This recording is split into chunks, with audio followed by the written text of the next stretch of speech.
शिक्षक भरतीतील सर्व रिक्त पदे भरण्यासाठी शिक्षक एकता मंच आक्रमक, सीईओ गुलाबराव खरात यांना दिले निवेदन।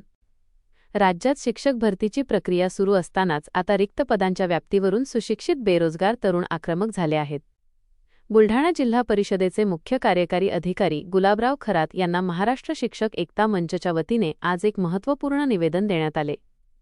2026 पर्यंतची सर्व रिक्त पदे पवित्र पोर्टलवर भरण्यात यावीत ही या निवेदनाची प्रमुख मागणी आहे।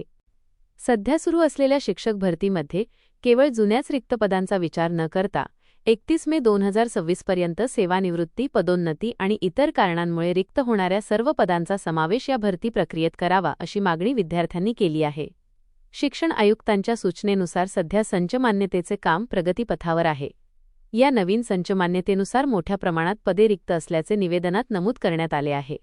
शाळांमध्ये शिक्षकांच्या अभावामुळे विद्यार्थ्यांचे शैक्षणिक नुकसान होत आहे। जर आगामी काळातील सर्व पदे भरली गेली तर शाळांना पूर्ण क्षमतेने शिक्षक मिळतील आणि राज्याचा शैक्षणिक दर्जा उंचावेल। भरती प्रक्रिया वारंवार न राबवता एकाच वेळी मोठ्या प्रमाणात पदे भरल्यास हजारो पात्र उमेदवारांना रोजगाराची संधी मिळेल आणि त्यांच्यावरील अन्याय दूर होईल असा विश्वास संघटनेने व्यक्त केला आहे। यावेळी महाराष्ट्र शिक्षक एकता मंचचे पदाधिकारी आणि मोठ्या संख्येने डी.एड. बी.एड. धारक तरुण उपस्थित होते। प्रशासनाने या मागण्यांवर तातडीने सकारात्मक निर्णय घेऊन शासनाकडे पाठपुरावा करावा अशी विनंती विद्यार्थ्यांनी केली आहे। आता या निवेदनावर प्रशासन काय पावले उचलणार याकडे सर्व उमेदवारांचे लक्ष लागले आहे। बुलढाणा, माझा न्यूजसाठी प्रकाश जेवघाले, बुलढाणा। आम्ही सध्या सगळे अभियोग्यताधारक निवेदन देण्यासाठी बुलढाणा जिल्हा परिषदमध्ये आलेलो आहोत। आमची परीक्षा जवळपास 1 वर्ष झालेली आहे। सगळ्यांना चांगले मार्क्स मिळवूनही अजूनही कोणत्याही प्रकारची जागेचा किंवा भरतीचा कोणताही आम्हाला समोर काहीच प्रोसेस होत नाहीये। त्यामुळे सगळे विद्यार्थी त्रस्त झालेले आहेत। जवळपास सगळ्यांचं वय 35 ते 36च्या जवळपास सगळ्यांचं वय झालेलं आहे। सगळ्यांचं एज बाद होत आहे आणि जर अशीच परिस्थिती राहिली तर या मुलांना सरकारी नोकऱ्या लागतील की नाही लागतील याची शंकाच आहे। आता सध्या सगळे गव्हर्नमेंट स्कूल वाचवा असं म्हणतायत, पण त्यासाठी प्रयत्न कोणीच करत नाही।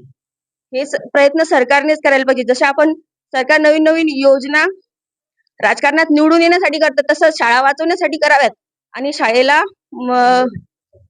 गुणवंत शिक्षक मिळवून द्यावेत, जे आता सध्या प्रायव्हेट मध्ये खूप कमी पगारावर काम करतायत। त्यांना लवकरात लवकर भरती संपन्न व्हावी। त्यामुळे विद्यार्थ्यांचा सुद्धा खूप मोठ्या प्रमाणात हे होत आहे, नुकसान होत आहे।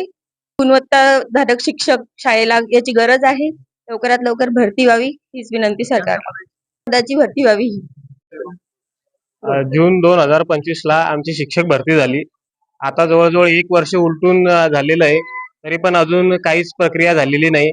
आणि आता सरकारने 1 मे ते 31 मेच्या दरम्यान पवित्र पोर्टलवर टॅब सुरू झालेला आहे, पण तरी पण बरेचसे असे जिल्हे की ज्याचं अजून समायोजन बाकी आहे। अजून रिक्त जागांचा काही आकडा अजूनही सांगितलेला नाही आणि बऱ्याच संस्थांनी अजून जागाही अपलोड केलेल्या नाही।